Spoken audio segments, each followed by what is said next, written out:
இல்லையா? இந்த பாட்டு பாட்டு அருமையா சோதரம் சோதரம் சோதரம் ஐயா. எப்பவுமே சொன்ன டைமுக்கு சொன்ன இடத்துல இல்லையா?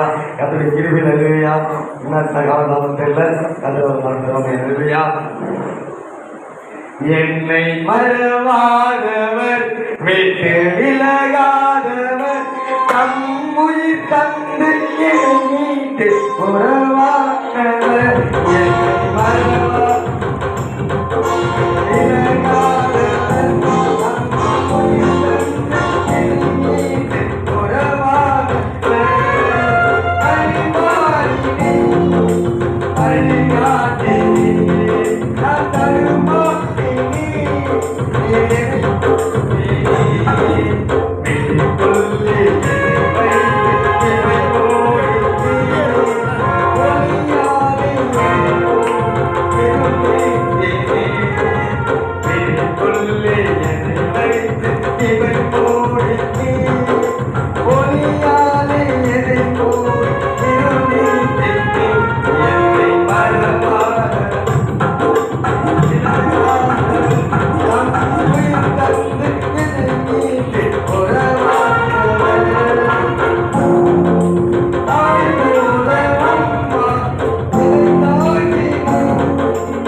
நடத்துவாங்க இல்லையா?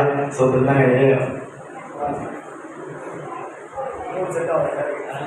கர்த்தருடைய பரிசுத்த நாமத்திற்கு மகிமை உண்டாவதாக.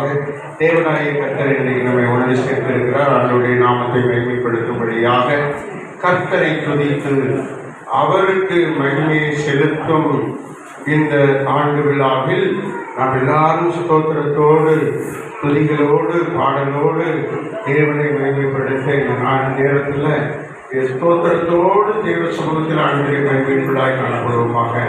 எல்லாரும் கரைகளை தட்டி கத்தரை மகிமைப்படுத்துவோம். ஸ்தோத்திரம் ஆண்டவருக்கு மகிமை, கர்த்தருக்கு மகிமை. கர்த்தர் கிருபையாய் நம்மை நடத்துவாராக. கர்த்தருக்கு ஸ்தோத்திரம். இந்த நேரத்தில் நம்ம அநேக ஸ்தோத்திரங்களை தேவனுக்கு செலுத்தணும். ஆண்டவருடைய சமூகத்தில் நாம் வந்திருக்கிறோம். கிருபையாய் இந்த நாள் வரைக்கும் கர்த்தர் நம்மை நடத்தினார். எல்லாரும் சத்தமாய் ஸ்தோத்தரிப்போம். ஸ்தோத்திரம் ஸ்தோத்திரம். இன்னும் உற்சாகமாய் ஸ்தோத்தரிப்போம். ஸ்தோத்திரம் ஸ்தோத்திரம் ஸ்தோத்திரம். எல்லா தடைகளையும் மாற்றும்படியாய் ஸ்தோத்திரம் பண்ணுவோம். ஸ்தோத்திரம் ஸ்தோத்திரம் ஸ்தோத்திரம் ஸ்தோத்திரம் ஸ்தோத்திரம் ஸ்தோத்திரம். பிதா குமாரன் பரிசுத்த ஆவியானவர் நம்மை தொடர்ந்து நடத்தும்படியாக ஸ்தோத்திரம் பண்ணுவோம். ஸ்தோத்திரம் ஸ்தோத்திரம் ஸ்தோத்திரம் ஸ்தோத்திரம் ஸ்தோத்திரம். கிருபையாய் தேவன் நம்மை இன்னும் மேன்மைப்படுத்த கனப்படுத்த கர்த்தர் கிருபை செய்யும்படியாக ஸ்தோத்திரம் பண்ணுவோம். ஸ்தோத்திரம் ஸ்தோத்திரம். சொந்தமாய் ஸ்தோத்தரிப்போம். ஸ்தோத்திரம் ஸ்தோத்திரம் ஸ்தோத்திரம் ஸ்தோத்திரம். இந்த நாள் வரைக்கும் கர்த்தர் நிறைவான பாதையிலே நம்மை நடத்தினார். எல்லாரும் ஸ்தோத்திரம் பண்ணுவோம். அல்லேலூயா. ஸ்தோத்திரம் ஸ்தோத்திரம் ஸ்தோத்திரம் ஸ்தோத்திரம். இந்த வருகிற வருஷத்தையும் ஆண்டவர் நன்மையாய் நடத்த வேண்டும், மேன்மையாய் நடத்த வேண்டும், பரிசுத்தமாய் நடத்த வேண்டும், கருளான ஆத்மாக்களை கொண்டு வந்து நடத்த வேண்டும். எல்லாம் ஸ்தோத்திரம் பண்ணுவோம். அல்லேலூயா. ஸ்தோத்திரம் ஸ்தோத்திரம் ஸ்தோத்திரம் ஸ்தோத்திரம் ஸ்தோத்திரம். இப்பொழுது சாமி ராஜ்குமார் ஐயா ஒரு சின்ன ஜபம் பண்ணுவாங்க. ஸ்தோத்திரம். சாமி ராஜ்குமார் ஐயா வாங்க ஒரு ஜபம். எல்லா கண்களை மூடி ஒரே ஒரு ஜபத்தை. அன்பின் பரலோகத்தின் பிதாவே, மதுமிக்க ஆண்டவரே, சோதரிக்கிறோம். ஆண்டவரே சுந்தரம் ஆண்டு வேலை ஆசிரியர் அதனால் ஆசிரியர் வர ஏற்பட்ட ஒவ்வொரு குழுவினால் ஜெபிக்கிறோம். நாம மட்டும் மயமும் ஜெபிக்கிறோம். எல்லா துதியும் கனமயமும் கேட்கிறோம். இயேசு நாம ஜெபிக்கிறோம். நல்ல பிதாவே, ஆமென். வந்து ஒரு பாட்டு பாடி அதற்கு பின்பு ஒரு ஜபத்தை வாங்க. கர்த்தருக்கு ஸ்தோத்திரம். எல்லாரும் உற்சாகமாக அவர்களோடு கூட இணைந்து பாடி தேவனை மகிமைப்படுத்துவார்கள்.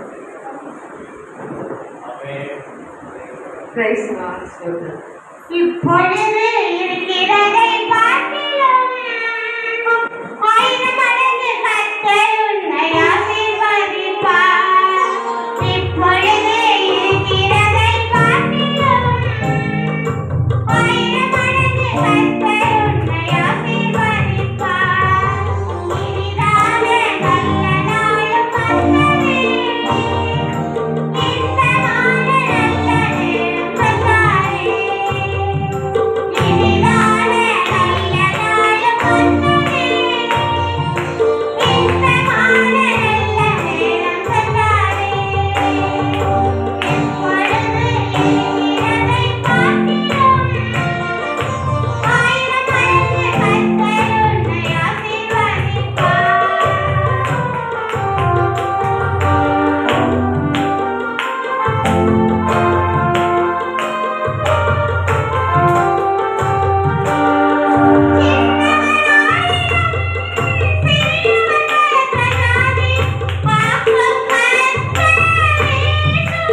வேலைக்காக நாங்கள் உண்மை ஸ்தோத்தரிக்கிறோம் கர்த்தாவே. ஏசப்பா புதுவான ஏசப்பா தோற்கிற இந்த சபை மக்கள் ஒவ்வொருவரையும் ஆசீர்வதிங்க. சபை மூப்பரை ஆசீர்வதிங்க. பாஸ்டர்மாரை ஆசீர்வதிங்க. இந்த பிள்ளைகளை ஆசீர்வதிங்க. இந்த காலம் மக்களையும் ஏசப்பா நீங்க ஆசீர்வதிக்கும்படியாக நாங்கள் செபிக்கிறோம் கர்த்தாவே. இனி வரும் வருடத்தில் ஏசப்பா அவன் சிறப்புமே ஏசப்பா நீங்க ஆசீர்வாதத்தை ஊற்றும்படியாக நாங்கள் செபிக்கிறோம் கர்த்தாவே. ஏசப்பா ஸ்தோத்திரம். வளத்தை அறியால் முடிசூட்டுவேன் என்று சொன்னாலும் ஏசப்பா அந்த பிள்ளைக்கு ஏசப்பா இந்த வரும் வருடத்தை ஏசப்பா நன்மையால் முடிசூட்டும்படியாக நாங்கள் செபிக்கிறோம் கர்த்தாவே. வெளியிட்ட ஆசீர்வதியும் கர்த்தாவே. ஏசப்பா இந்த தேவையெல்லாம் சந்திக்கும்படியாக நாங்கள் செபிக்கிறோம் கர்த்தாவே. குடும்பத்தின் தேவை பிள்ளைகள் படிப்பு காரியங்களை ஏசப்பா நீ பொறுப்பெடுக்கும்படியாக நாங்கள் செபிக்கிறோம் கர்த்தாவே. ஏசப்பா ஸ்தோத்திரம் ஸ்தோத்திரம் கர்த்தாவே. இந்த பகுதியிலிருந்து நாங்கள் ஒப்புக் கொடுக்கிறோம் கர்த்தாவே. ரட்சிக்கப்படாத அதே மக்களை ஏசப்பா ரட்சின் பாதையில் கொண்டு வந்து ஏசப்பா நீ சபை நிரம்பி வழித்தக்கதாக ஆத்மாக்களை கொண்டு வரும்படியாக நாங்கள் ஜெபிக்கிறோம் கர்த்தாவே. ஏசப்பா இந்த ஆண்டையா எப்போட ஆண்டை ஆசீர்வதித்து போல அல்ல கர்த்தாவே. இந்த ஆண்டு ஏசப்பா இன்னும் அதிகமான ஆசீர்வாதத்தை ஏசப்பா நீ சிறசு மேல் பூச்சுமையாக நாங்கள் ஜெபிக்கிறோம் கர்த்தாவே. பாஸ்டர் ஐயாவை ஆசீர்வதிங்க. நல்ல சுகபலம் தாங்க. பாஸ்டர் அம்மாவுக்கு நல்ல சுகபலம் தாங்க. ஏசப்பா ஸ்தோத்திரம். வருகிற ஒவ்வொரு மக்களையும் ஆசீர்வதிங்க. பலப்படுத்துங்க. செய்தி கொடுப்பவர்களே ஆசீர்வதிங்க கர்த்தாவே. வருகிற ஒவ்வொரு ஊழியக்காரையும் ஆசீர்வதிங்க. பலப்படுத்துங்க. இயேசு நாமத்தால் ஜெபிக்கிறேன் நல்ல பிதாவே. ஆமென் ஆமென் ஆமென். கர்த்தருக்கு ஸ்தோத்திரம். ஆண்டவருக்கு மகிமை உண்டாவதாக. ஆண்டவர் கிருபையாய் இந்த நாளைக்கு இந்த நாளில் நம்மளை எல்லாரையும் கொண்டு வந்தார். கரங்களை தேடி ஆண்டவருக்கு மகிமை சொல்வோம். தேவனுக்கு மகிமை, தேவனுக்கு மகிமை.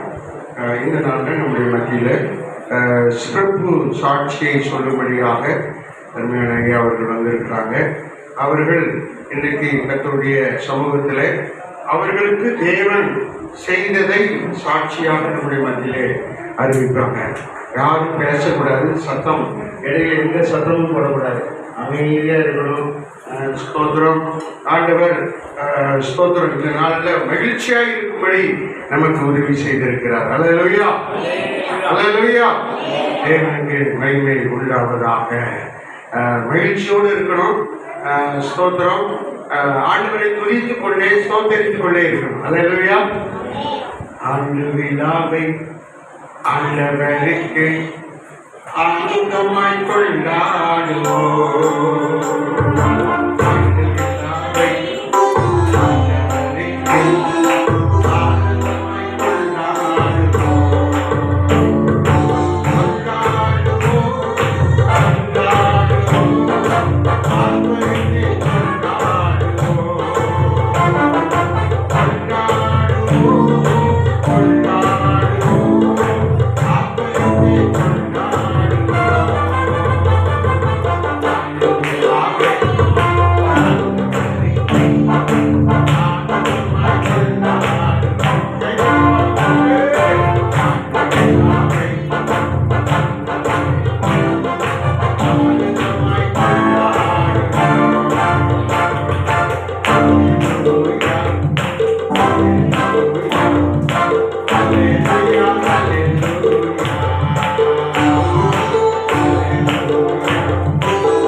நம்முடைய மத்தியிலே ரெவரண்ட் ஜெயபால் ரவி ஐயா அவர்கள் வந்திருக்காங்க.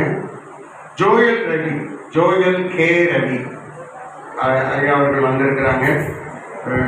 நன்றாய் பிடித்தவர், நன்றாய் தேவனுடைய வசனத்தை ஆராய்ச்சி செய்தவர், நிறைய தியானங்களை செய்தவர், தேவனுக்காக சாட்சியாக இருக்கிறவர். ரொம்ப தூர இடத்துல இருந்து வந்திருக்கிறாங்க. அவர்கள் இப்பொழுது அவங்க சாட்சியை சொல்லுவாங்க. நீங்கள் கேட்டு தேவன் அமிதமாய் உங்களையும் ஆசீர்வதிக்க நீங்கள் ஜெபிக்க வேண்டும். எல்லாரும் கரங்களை தேடி ஐயா அவர்கள்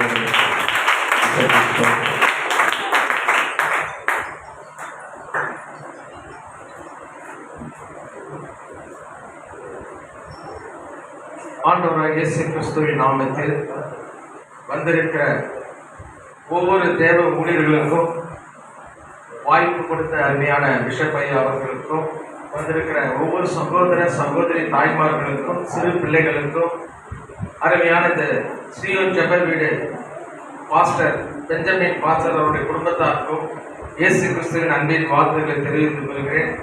கர்த்தர் உங்கள் அனைவரையும் ஆசீர்வதிப்பாராக. கர்த்தர் முன்குறித்த நாள் இந்த ஆண்டு விழாவிலே அடியனை கொண்டு வந்த ஆண்டவராகிய இயேசு கிறிஸ்துவானவர் ஒரு ஜீவனுள்ள தேவன் அடியனுடைய வாழ்க்கையிலே எப்படி இடைப்பட்டார் என்பதை குறித்து என்னை குறித்து சாட்சி சொல்லும்படியாக இந்த இடத்துல அடியனை நிற்க வைத்திருக்கிறார்.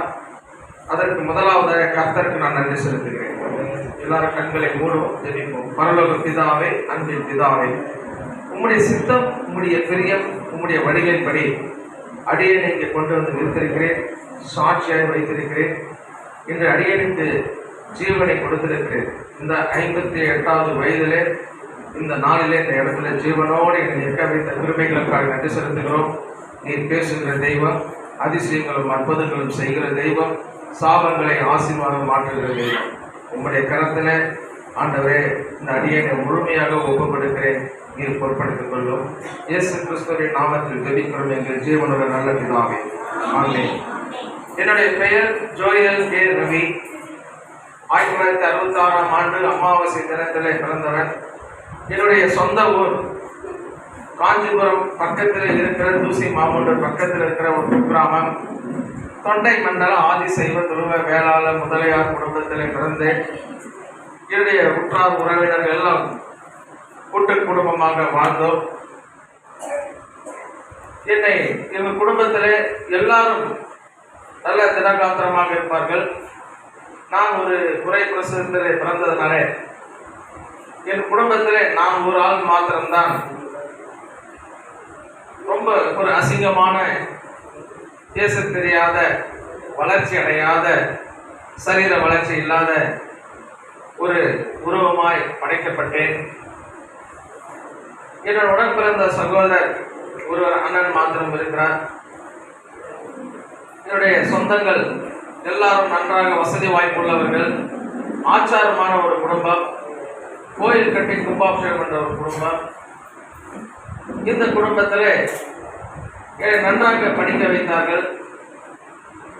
என்னுடைய படிப்பு MCom, cooperate management, production management, computer application, customs and central excise, ACS intermediate வரைக்கும் நான் படித்திருக்கிறேன்.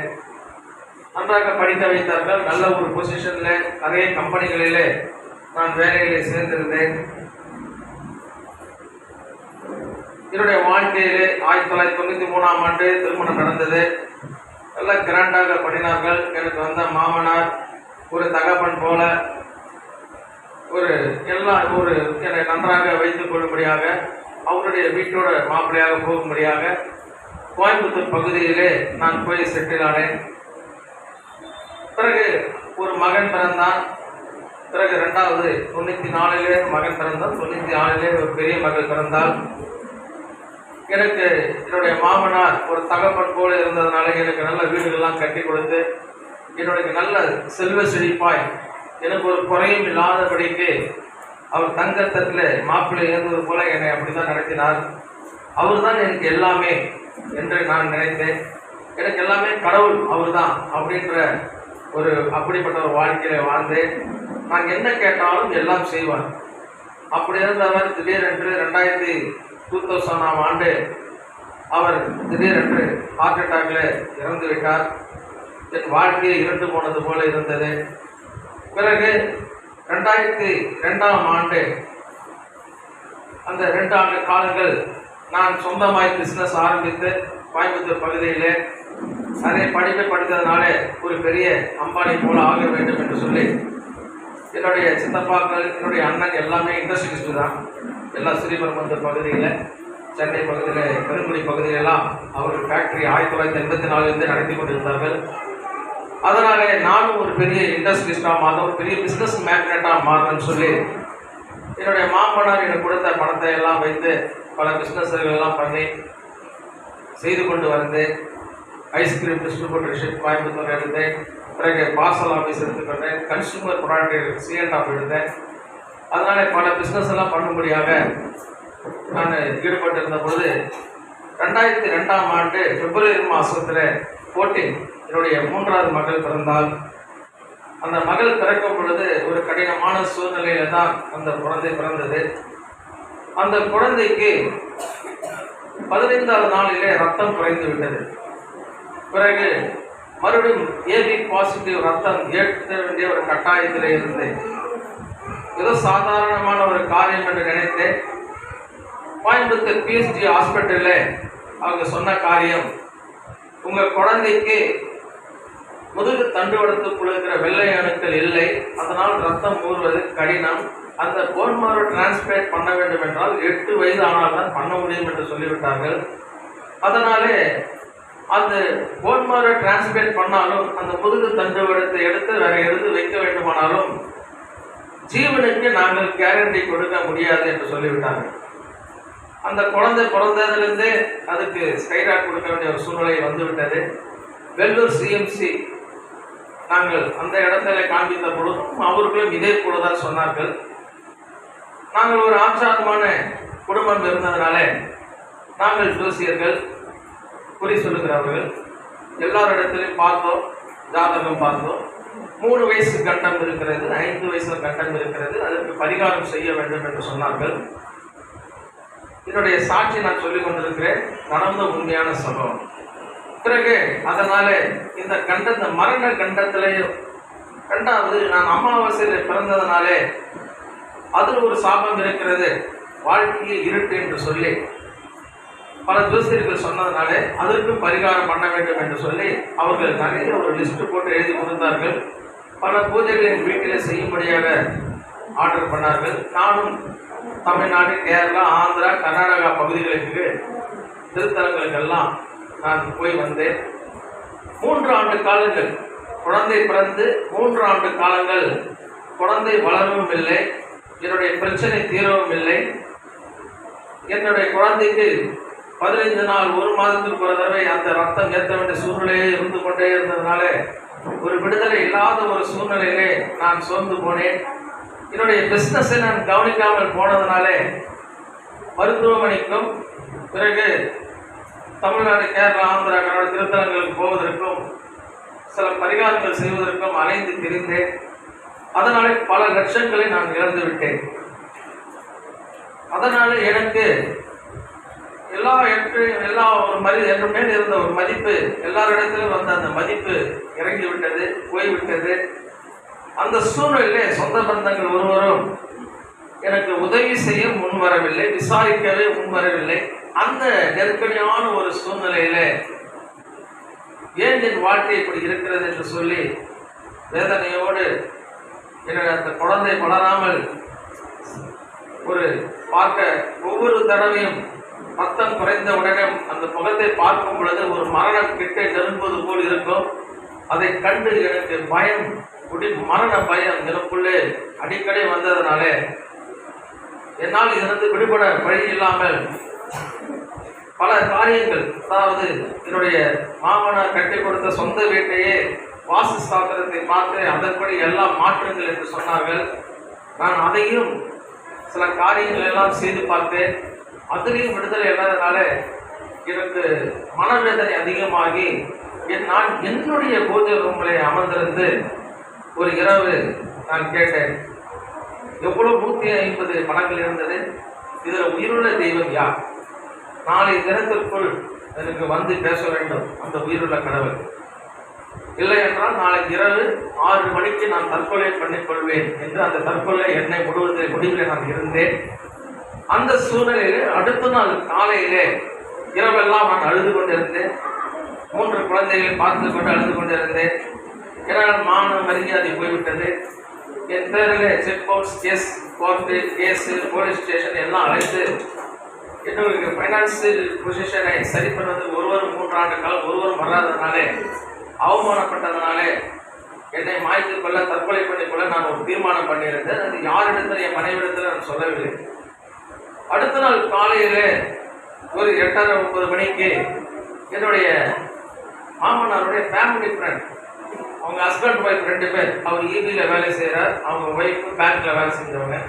அவங்க திடீரென்று வந்தார்கள். அவர் வந்தவர் கிறிஸ்தவர். அவர்கள் வந்து என் மனைவிடத்தில் கேட்டார்கள், எப்படிமா இருக்க, நல்லா இருக்கேன்னு கேட்கும் பொழுது என் மனைவி சொன்னாங்க, நாங்கள் வாழ்ந்தது எங்கள் அப்பா அவ்வளோ நல்லா வாழ்ந்தாரு, நல்லா பேரை சம்பாதிச்சுட்டு போனார், எல்லாம் கேட்டதெல்லாம் செஞ்சு கொடுத்தாரு. ஆனால் எங்கள் வாழ்க்கை இப்படி ஆயிடுச்சு, எங்கள் வாழ்க்கை ஒரு இருட்டாக போயிடுச்சு, பல லட்சம் கடனாளி ஆக்கி விட்டாரு, எங்களை நடுத்தருவில் விட்டுட்டாரு. அதனாலே நாங்கள் அவமானம் தாங்காமல் இருக்கிறோம். அது மாத்திரமல்ல, குழந்தைக்கு இப்படிப்பட்ட ஒரு வியாதி இருக்கிறது, அது என்னன்னு எங்களுக்கு புரியவில்லை.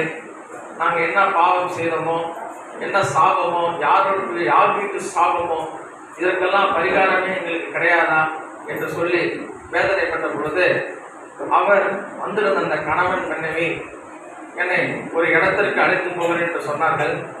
அப்பொழுது நான் சொன்னேன், ஏனென்றால் நான் இருதயத்தில் தீர்மானம் பண்ணிவிட்டேன், இன்று இரவு நான் தற்கொலை பண்ணிக்கிற ஒரு முடிவில் இருக்கிறேன், அதனாலே நான் வரவில்லை என்று சொன்ன பொழுது, அப்போ அவர் வலுக்கட்டாயம், ஏதோ நீங்கள் ரகசியமான தவறு, ஏதோ குடும்ப மனைவிக்கு துரோகம் பண்ணி கொண்டிருக்கிறீர்கள், அதனால தான் வருவதற்கு நீங்கள் தயங்கிறேன்னு சொன்ன பொழுது, இல்லை அப்படி இல்லை என்று சொல்லி, பிறகு கடைசி மனைவியோடைய ஆசையை நிவர்த்தி பண்ணலாம் என்று சொல்லி அவர்களோடு கூட நான் போனேன். அவர்களை அழைத்து கொண்டு போன இடம் ஒரு பெந்தகோஸ்து சபை. அல்லேலூயா. அந்த இடத்துல போதகர் அமர்ந்திருந்தார். எனக்கு யாருக்கு என்னன்னு தெரியாது.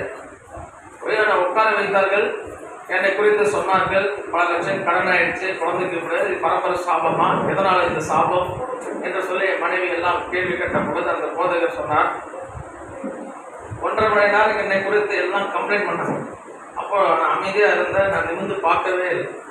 அப்போது அந்த போதகர் என்னிடத்தில் பேசும் பொழுது அவர் கேட்ட முதல் கேள்வி, நீங்கள் எத்தனையோ இடத்திற்கு பரிகாரம் பண்ணியிருக்கீங்களே, ஏதாவது உங்களை வந்து காப்பாற்றுகிறதான்னு கேட்டார். நான் இல்லைன்னு என்று சொன்னேன். அப்பொழுது அவர் சொன்னார், பூமியில் மனுஷனாக பிறந்து வளர்ந்து இறந்து 3ஆம் நாளிலே உயிரோடு எழுந்த அந்த இயேசு தான் உயிருள்ள ஒரு கடவுள் என்று சொல்லும் பொழுது எனக்கு கோபம் வந்தது. உயிருள்ள கடவுளாக இருந்தால் எனக்கு உள்ள இருக்கிறதை பேச வேண்டும் என்று சொன்னேன். ஏன்னா என்னுடைய வேதனை உயிருள்ள கடவுளுக்கு மாத்திரம்தான் தெரியும், என்னுடைய அலைச்சல் அந்த உயிருள்ள கடவுளுக்கு மாத்திரம்தான் தெரியும். அது எந்த கடவுள் என்பது குறித்து மனசில் வைத்து நான் கேட்டேன்.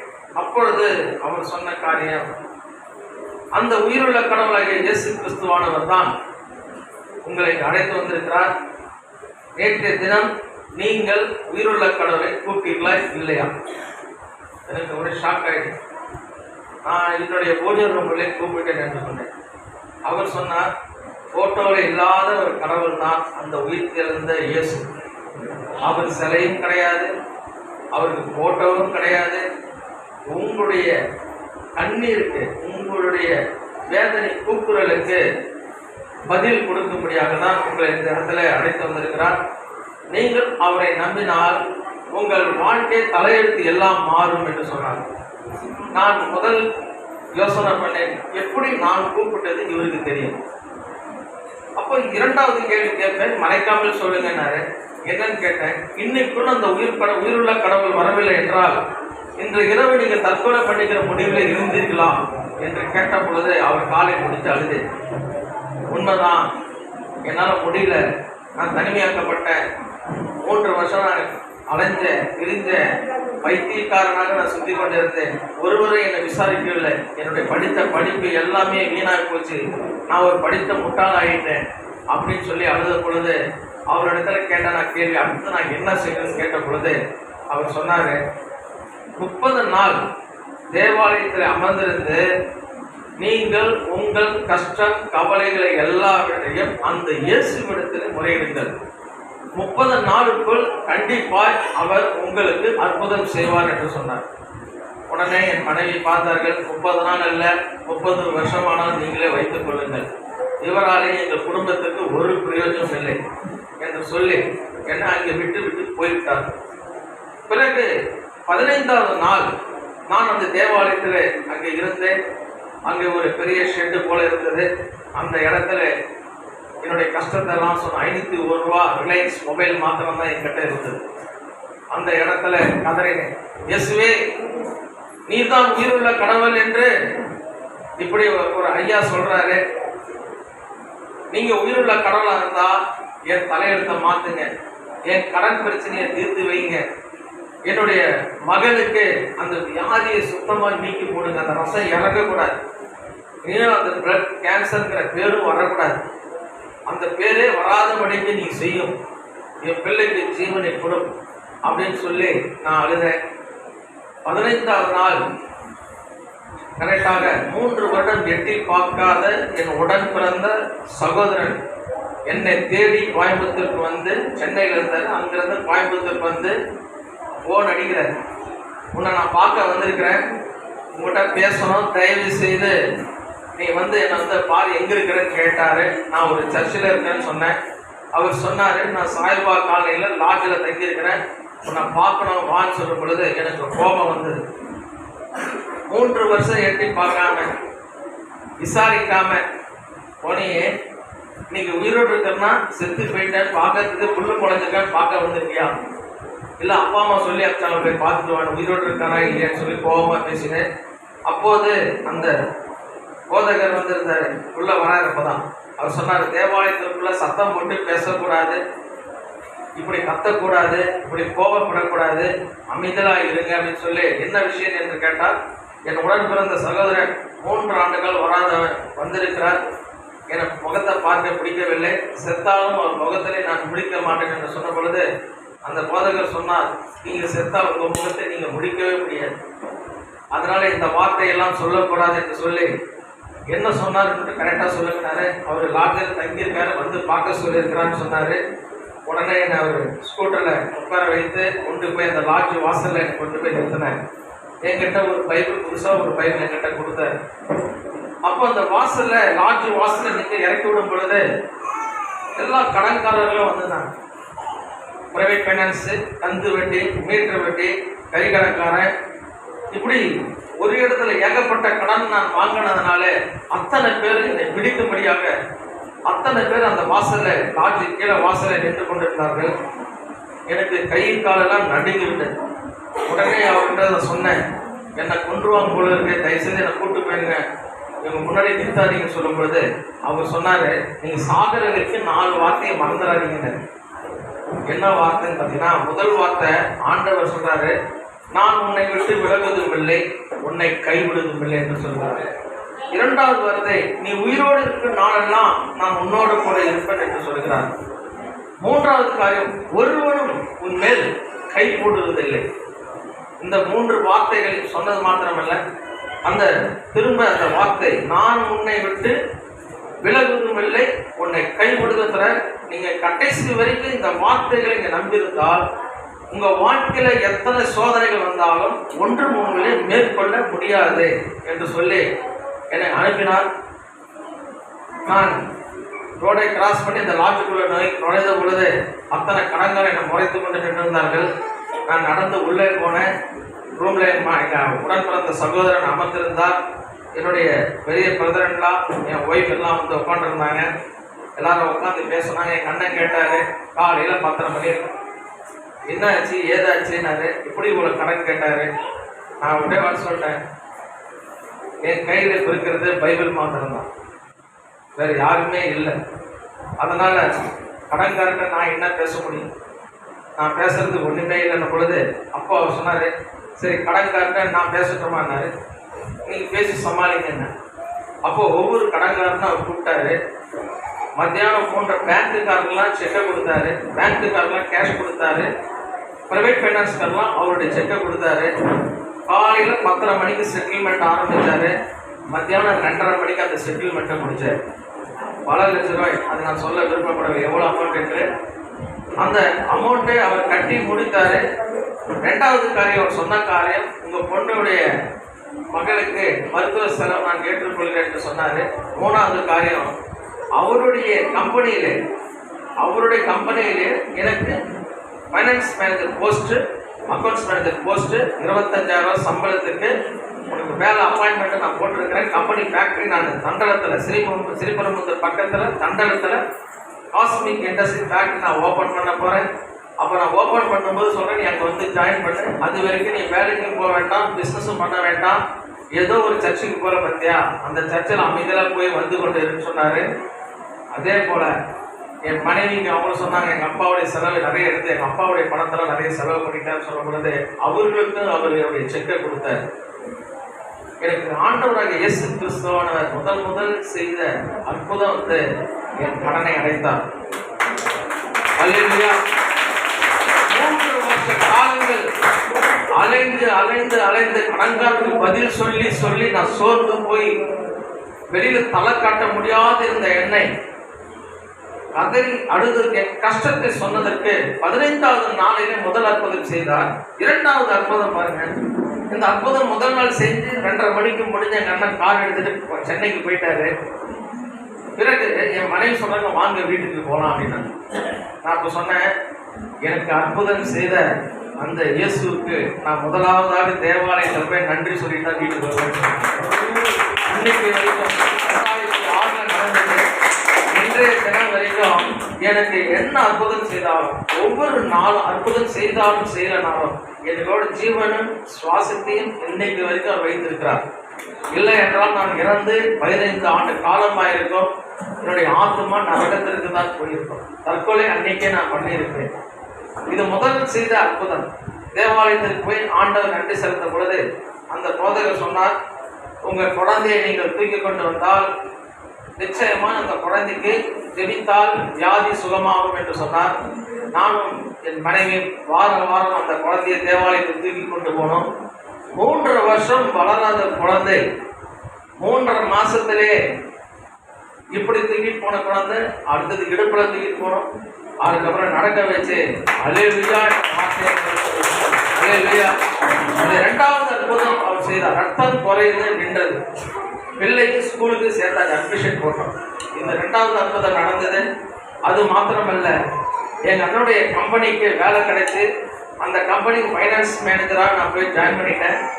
2007 ஜூன் மாதம் அவர் ஃபேக்ட்ரியில் ஃபைனான்ஸ் மேனேஜராக தண்டலத்தில் ஃபேக்ட்ரியில் ஜாயின் பண்ணேன்.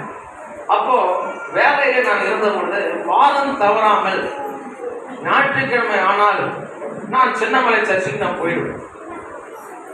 ஞாயிற்றுக்கிழமை ஆனாலும் விடாமல் போயிட்டு இருந்தேன். பிரச்சனை வீட்டில் பேச ஆரம்பிச்சிட்டாங்க, இவங்க என்ன போகிற போக்கே சரியில்லை அப்படின்னு. ஆனால் நான் 2006 டிசம்பர் மாதம் 10ஆம் தேதி ரகசியமாய் ஒழுங்கி ஞானஸ்தானம் எடுத்து விட்டேன். யாருக்கும் தெரியாது. ஆனால் நான் ஞாயிற்றுக்கிழமை தேவாலயத்துக்கு போவதை நிறுத்த வேண்டும் என்பதற்காக ஃபேக்டரியில் ஒர்க் இருக்குன்னு சொல்லி எனக்கு பல தடைகள் எல்லாம் என்னுடைய தாய், தகப்பன், என்னுடைய உடன் பிறந்த சகோதரன் எல்லாரும் சேர்ந்து ஞாயிற்றுக்கிழமை ஃபேக்டரி பார்த்து தான் ஆகணும்னு சொன்னாங்க.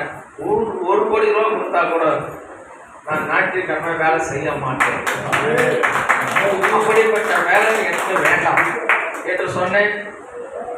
ஒரு அதிசயம் செய்தார் பாருங்க ஆண்டவர். அந்த ஒரு ஞாயிற்றுக்கிழமை பாண்டாய் கம்பெனியில் 20 லட்சம் ரூபாய் காசுமி கேட்ட செக்கு ஒன்று வாங்கணும். அந்த செக்கு நிறுத்திட்டாங்க. ஒரு காம்பனண்ட் மிஸ்டேக் எடுத்து நிறுத்திட்டாங்க, தரமாட்டேன்னு சொல்லிட்டாங்க.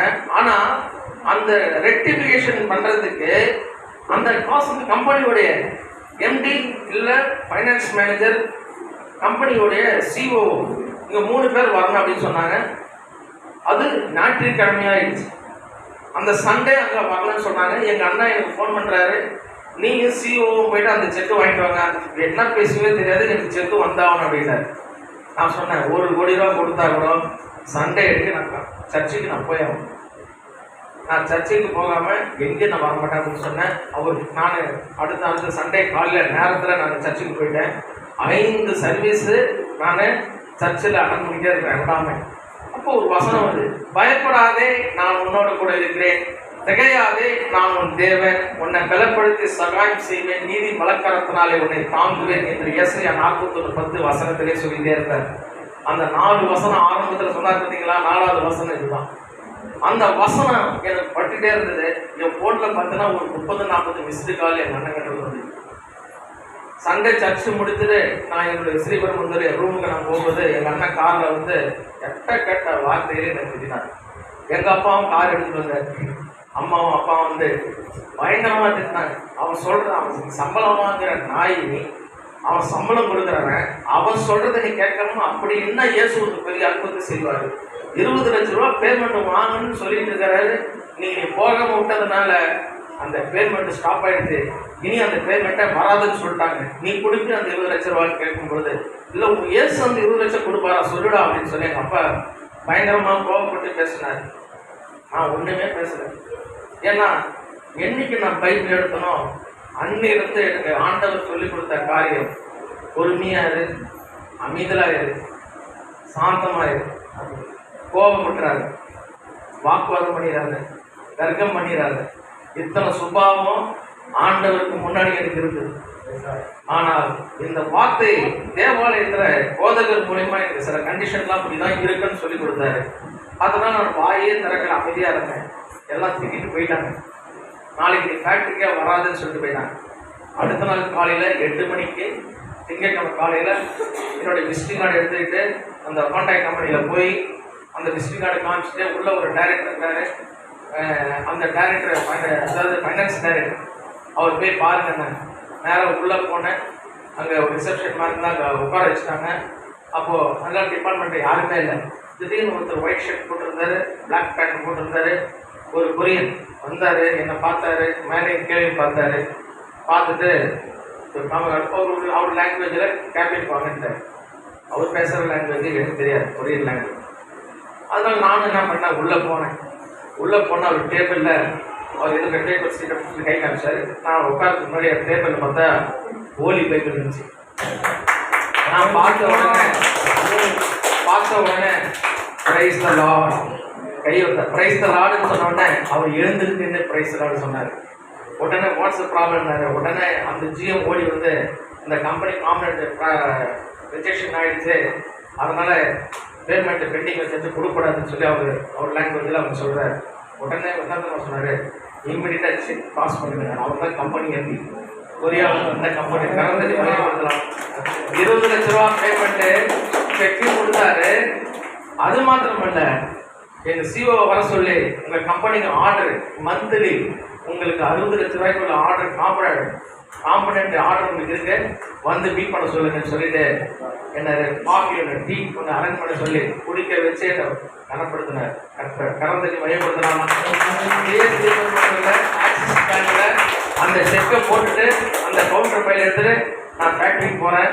எங்கள் அண்ணன் ஃபேக்ட்ரிக்கு வந்து உட்காந்துருக்காரு. நீ எதுக்கு பேக் வரவேணான்னு சொன்னால, எதுக்கு வந்து வெளில போட்டாரு. நான் அப்போ தான் செக்லில் அந்த இது காமிச்சேன். 20 lakhs பேமெண்ட் வாங்கி பேங்க்கில் போட்டு வந்திருக்கேன்னு சொன்னேன். அன்னைக்கு எங்கள் அண்ணன் தேவாலயத்துக்கு போகிறதுக்கு தடுக்கவே இல்லை. இல்லையா? அடுத்த கடைசியாக ஒரு முக்கியமான சாட்சிகள் நிறைய இருக்கிறது. முக்கியமான சாட்சி சொல்கிறேன் பாருங்க. நான் இயேசுவை கெட்டியாக பிடிச்சதுனால குடும்பத்தில் பல விதமான எதிர்ப்புகள் எல்லாம் வந்தது. ஆனால் நான் வைராக்கியமாய் இயேசுவை தவிர வேறு எதுவும் வணங்க மாட்டேன் என்று சொல்லி வைராக்கியமாக இருந்து பாருங்க, அந்த இயேசு எனக்கு ஒரு விசுவாச பரீட்சை வச்சார். 3.5 வருஷம் ஃபேக்டரியில் வேலை செஞ்சுட்டு இருக்கிறேன். கம்பெனி நல்லா டெவலப் ஆயிடுச்சு. எனக்கு ஒரு குறை இல்லாமல் ஆண்டவரை நாங்கள் வச்சிருக்கிறாரு. அந்த கம்பெனியில் வேலை செஞ்சவங்க ஒருத்தர் கூட அடிபடாமல் ஆண்டவர் காப்பாற்றினாரு. அது மாத்திரமல்ல, எனக்கு ஒரு ஃபோன் கால் வந்தது பாருங்க. என் மனைவி கோயம்புத்தூர்லேருந்து பேசுகிறாங்க.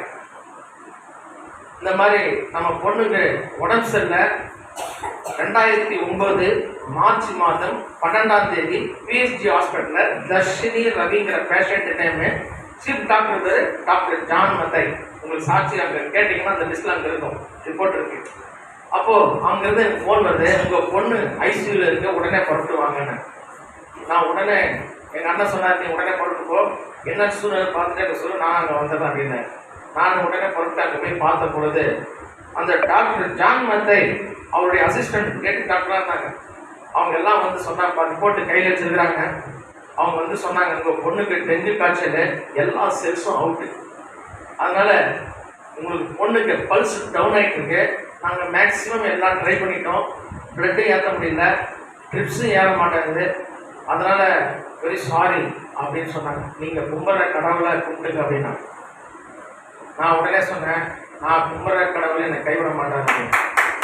அப்போ அவர் சொன்னாரு, சயின்ஸ் ரிப்போர்ட் சொல்லுது எல்லா செல்ஸும் 0ன்னு காட்டுது, பிளட்டு 2 பாயிண்ட் தான் இருக்குது, அங்கே பல்ஸ் டவுன் ஆகிட்டு இருக்கு, மேக்ஸிமம் இருந்தால் ஒரு 6 hours இருக்கலாம், இல்லைன்னா காப்பாற்று, அது அவ்வளோதான் டைம் கொடுக்க முடியும்னு சொன்னார்.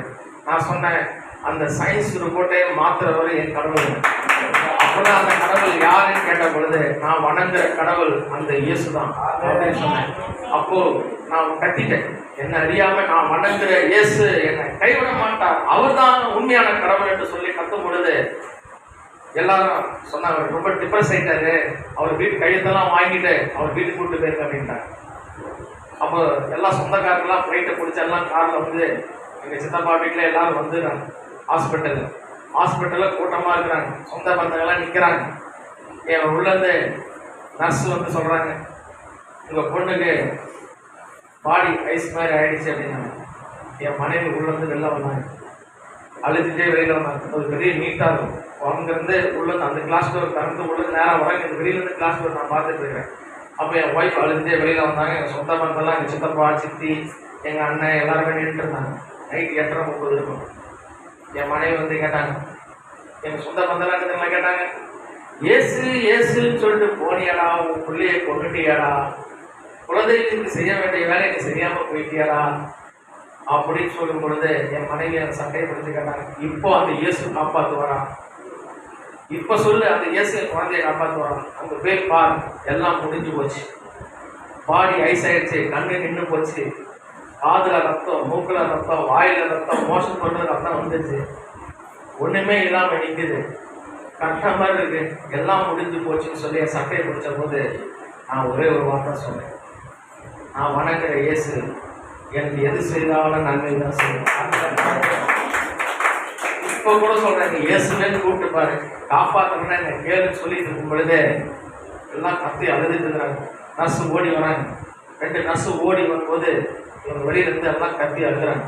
அப்போ கதை தப்பு சொன்னாங்க, உங்கள் பொண்ணு உட்காந்து பிரெட்டு சாப்பிட்டு இருக்கிறாங்க. யோபு 19ஆம் அதிகாரம் 25வது வசனம், என் மீட்பர் உயிரோடு இருக்கிறான், என் இயேசு உயிரோடு ஜீவிக்கிறார்.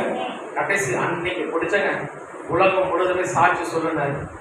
இன்னைக்கு வரைக்கும் ஓடி இன்னைக்கு வரைக்கும் சாட்சி ஜூம் மீட்டிங்கில் போகிறது எங்கே பட்டி தொட்டி கிராமத்தில் எல்லா இடத்துலையும் சொல்லியிருக்கேன். இங்கேயும் கர்த்தர் சொல்லும்படியாக திரும்ப செய்தார். கர்த்தர் உங்களையும் ஆசீர்வதிப்பார். உங்களுடைய குறைகளெல்லாம் கிறிஸ்து இயேசு மகிமையினாலே நிறைவாக்குவார். எவ்வளவு பெரிய பிரச்சனையா இருந்தாலும், கொந்தளிக்கிற பிரச்சனையா இருந்தாலும் அவரால் அமைதல் உண்டாக்க முடியும். ஏனென்றால் நாம் வணங்குகிற தேவன் அற்புதத்தின் தேவன் மாத்திரமல்ல, ஆறுதலின் தேவன் மாத்திரமல்ல, அதிசயம் செய்கிற தேவன் மாத்திரமல்ல, அவர் சமாதானத்தை கொடுக்கிற தேவன், சாபங்களை ஆசீர்வாதம் மாற்றுகிற தேவன். விசுவாச பரீட்சை வரும், அந்த பரீட்சையிலும் நாம் பொறுமையோடு இருந்து மனம் தளராமல் மரண பரியந்தம் வரை அவரை நாம் இருக்க பற்றிக் கொள்வோமாக. கர்த்தர் உங்கள் அனைவரையும் ஆசீர்வதிப்பாராக. ஆமென். கர்த்தருக்கு ஸ்தோத்திரம். ஐயாவுடைய வாழ்வில் 3 பெரிய அற்புதங்கள் நடந்தது. சாக போனாரு, சாக வேண்டாம், ஜெபம் பண்ணா பிரச்சனைகள் மாறிடும் சொல்லி அவர் மாற்றப்பட்டார். கடன் நிறைய, கடன்காரர்கள்லாம் வந்தாங்க, கடனெல்லாம் அடைத்தார். வேலை கொடுத்தார், அந்த வேலையிலும் ஆண்டவர் அற்புதம் செய்தார். மகனுடைய வாழ்க்கையிலும் செல்லெல்லாம் போச்சு, இனி உயிர் பிழைப்பதற்கு ஒரு வழியும் இல்லை. ஜெபம் பண்ணினால் அற்புதம் நடந்தது. அல்லேலூயா. நீங்க ஜெபம் பண்ணாலும் உங்க கடனை மாற்றுவா, உங்களுடைய நோய்களை குணமாக்குவா, உங்களை வாழ வைப்பா, உங்களை சாக விட மாட்டா. கரங்களை தட்டி கத்தனமே அல்லேலூயா. ஐயோவுக்காக ஒரு சிறப்பு ஜெபத்தை பேராய் டாக்டர் வேதராஜையா ஜெபம் பண்ணுவாங்க. அவர்கள் தொடர்ந்து ஆசீர்வதிக்கப்படவும் ஊழியர்களை சிறப்பாய் செய்யவும் கர்த்தர் நடத்துவாராக. ஒரு சிறப்பு ஜெபத்தை ஐயாவுக்காக கர்த்தர் இப்படி ஜீவனுள்ள சாட்சியை எழுப்பினார். அவருக்கு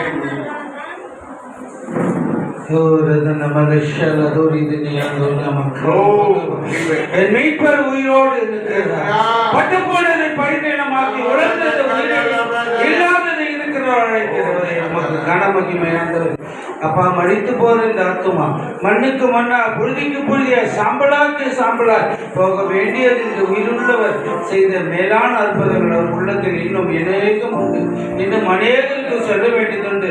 அழைத்து அழைப்பு நிலைபடைத்து இதுவரைக்கும் நீ செய்து வந்த மேலான கிருபைகளுக்காய், நன்மைகளுக்காய், இரக்கங்களுக்காய், தயவுகளுக்காய் சோத்திரம். நீயோ கடன் கொடுப்பாய், கடன் வாங்காதிருப்பாய் என்ற வார்த்தை மறித்த ஆண்டவரே சிறுபிள்ளை எழுப்பியது போல மருத்துவமனையிலும் நற்சாட்சியாய் ஆண்டவரே சொன்ன வார்த்தையை உறுதிப்படுத்தி இந்த நாளில் எங்கள் மத்தியிலே சாட்சியாக இருக்கிற தகப்பனை மென்மையிலும் மாற்றிக்கொள்ளும், குடும்பங்களை ஆசிர்வதியும், வேலையிலும் ஆண்டவரே ஊழியங்களும் பாதையிலும் எடுத்து பிரகாசித்த ஒளியா மலைமேல் உள்ள பட்டணமா அநேகருக்கு உப்பாய் வெளிச்சமாய் திகழ்ந்தோம்.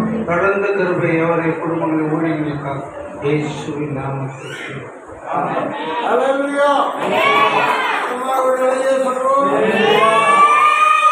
கர்த்தர் ஆசீர்வதிப்பாராக. நன்றி நன்றி ஐயா. கர்த்தர் நல்லவர். அல்லேலூயா. பரிசுத்த நினைவுறுதலை பைத்தோடு கொண்டாடுவோம். பரிசுத்த நினைவுறுதலை பைத்தோடு கொண்டாடுவோம். அன்பு விழாவை ஆண்டவருக்கு ஆனந்தமாய் கொண்டாடுவோம். ஆனந்தமாய் வருவோம். அன்பு விழாவை ஆண்டவருக்கு ஆனந்தமாய் கொண்டாடுவோம். பரிசுத்த பண்டிகை நாளை பக்தியுடன் கொண்டாடுவோம். பரிசுத்த பண்டிகை நாளை பக்தியுடன் கொண்டாடுவோம். அன்பு விழாவை ஆண்டவருக்கு ஆனந்தமாய் கொண்டாடுவோம். அன்பு விழாவை ஆண்டவருக்கு ஆனந்தமாய் கொண்டாடுவோம். அல்லேலூயா, அல்லேலூயா, அல்லேலூயா, அல்லேலூயா,